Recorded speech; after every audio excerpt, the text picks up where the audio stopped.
If I were to name a very important figure of mine who has influenced me in my thought process and everything else, would be Karl Barth, who was a Presbyterian pastor in Switzerland, and he wrote extensively. In fact, this gray volume set, that's actually his magnum opus called Church Dogmatics. But he does something really unique, and it sets him a little apart from Dietrich Bonhoeffer. But in that set, he talks about sin as though, okay, one of the main issues of humanity is pride. Yes, where we try to be too much.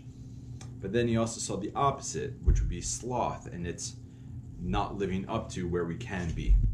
So it's a little nuanced from Bonhoeffer's understanding of sicut Deus and sicut animalis, but instead said, hey, we can't give in to pride or sloth.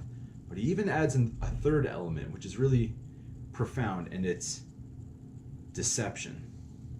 Sin can either be defined as an overflow from pride, sloth, or just lies in the middle.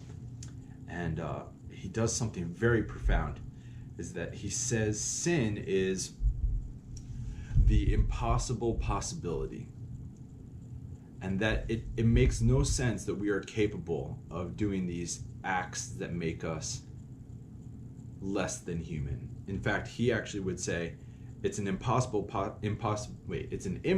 possibility, because it's to partake in sin is actually our own undoing.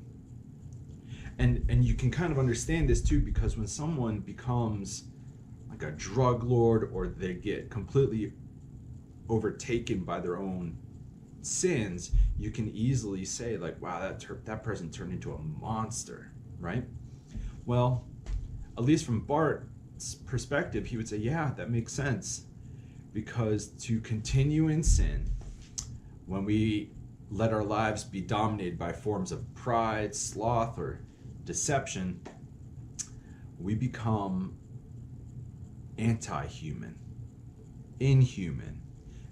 And in that sense, when we say that somebody who's like a serial killer is a monster, that's not just a descriptive statement, it might also be a theological one, because to give in to these actions, no matter how large or how small, really does work against us.